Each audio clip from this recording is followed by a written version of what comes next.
Hi guys, మనం ఈరోజు గుంతకల్కి అయితే వచ్చాం విగ్రహాలు చూడడానికి.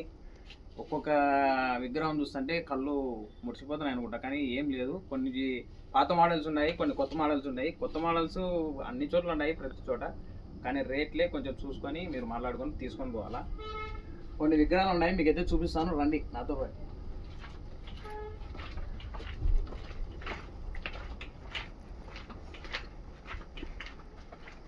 సేమ్ పాత మోడలే, మనం ముందు చూసిన మోడల్ ఇది.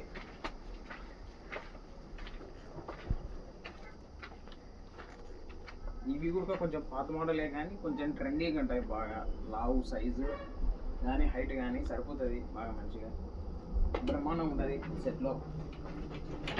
ఇది ఆల్రెడీ మనం ఎప్పటి నుంచో చూసేది ముంబై మోడల్ టైపు. అమ్మవారు పైన వచ్చి అక్కడ మొత్తం ఆర్చిలో మొత్తం అమ్మవారి టైప్ వస్తుంది.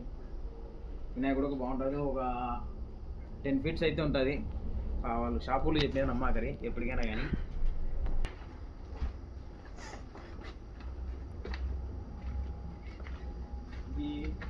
సేమ్ అదే మోడల్. ఇది చెప్పు. సింపుల్ అది చెప్పు. సేమ్ అదే అది చెప్పు.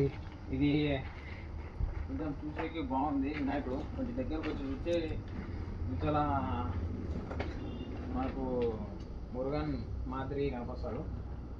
ఈ పక్క చూస్తే నందీశ్వరుడు, పైన నాగశేషు పడిగలు మొత్తం అంతా బ్యాక్గ్రౌండ్ మొత్తం పైన ఆడ చూస్తే శివుడు, ఇటు సైడ్ పార్వతీదేవి. ఇక్కడ మొత్తం అంతా ఆడ పైన చూస్తే శివలింగం. మొత్తం అంతా వినాయకుడు అయితే ఊరిక సేమ్ మోడల్సే, అన్నీ బాగుంటాయి. మొత్తం ఈసారి కొత్త డిజైన్ మోడల్సే అని అనుకుంటాం, కానీ ఇంతకుముందు పాతవి కూడా సేమ్ ఈ టైపే వచ్చినాయి కొన్ని. ఇదైతే సీటింగ్ మోడల్, కింద కూర్చొని పీఠ మీద కూర్చొని ఉన్నట్టుంటుంది వినాయకుడు.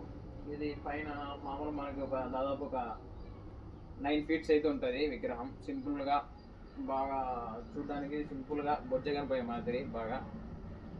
ఆల్రెడీ ఇంత ముందు చూసినదే మామూలుగా. ఇది దాదాపు ఒక 8 feet అట్లా ఉంటుంది వినాయకుడు.